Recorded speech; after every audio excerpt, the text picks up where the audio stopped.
So SINoALICE just launched globally, and I feel like at this point I'm more or less obligated to make a video for it, right? It's only one of the most anticipated mobile games of like the entire year. Now, does this game live up to the hype? Let's go ahead and take a look. To begin with, you're met with these really weird, creepy little puppet things, which, you know, granted is to be expected considering whose mind this came out of. After some introduction to the game and its story, you're presented with the option to choose who you want to begin the game as. The choice doesn't really matter as you unlock each of the protagonists after doing their introductory battles either way, and each of those battles take what? I think maybe 30 seconds, maybe a minute max. Then there's actually a very short tutorial lasting maybe a grand total of 5 minutes, but otherwise you're thrown right into the game without pretty much any direction whatsoever, which is exactly what I like to see in my games. Like guys, I have played enough mobile titles to know what I'm doing in these games. I don't need to have the same things re-explained to me repetitiously every single title.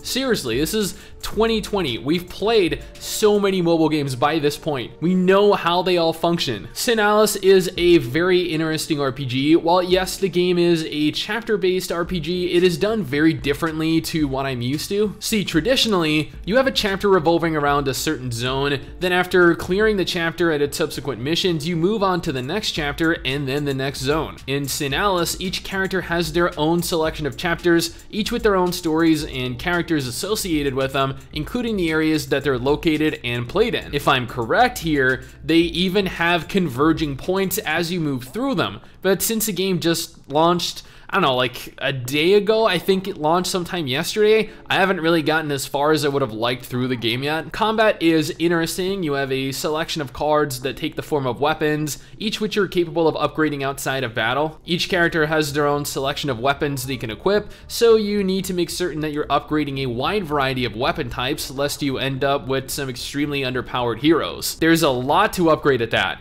The characters themselves, the gear you can equip, there's even an evolution system in place to break beyond your limits, but I was more interested in playing the actual game. The characters themselves have very interesting stories, and I love not only backstory for characters, but a solid form of progression in my games. I don't like slow-moving stories. I dislike it when stories aren't fleshed out. Thankfully, from what I've seen and what I've played of SINoALICE thus far, the game looks to be a really high-quality title from both Yoko, Taro, and Square Enix. This is a beautiful RPG that looks amazing, plays incredibly well. It is honestly something that we could dedicate some time to right now. I don't know what endgame's like, obviously, but from what I've played over the last 24, maybe 30 hours, I've been enjoying myself. I look forward to seeing what the game has to truly offer over the next week or so, but this is my opinion, my impressions of the game right now. What do you guys think though? Does this look like something you're interested in? Are you playing it and are you enjoying it? Let me know down in the comments below and let's talk about it.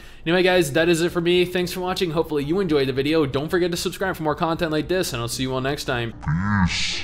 Someday soon, I'm gonna make it. Yeah, all hard work's gonna be worth it. Ooh.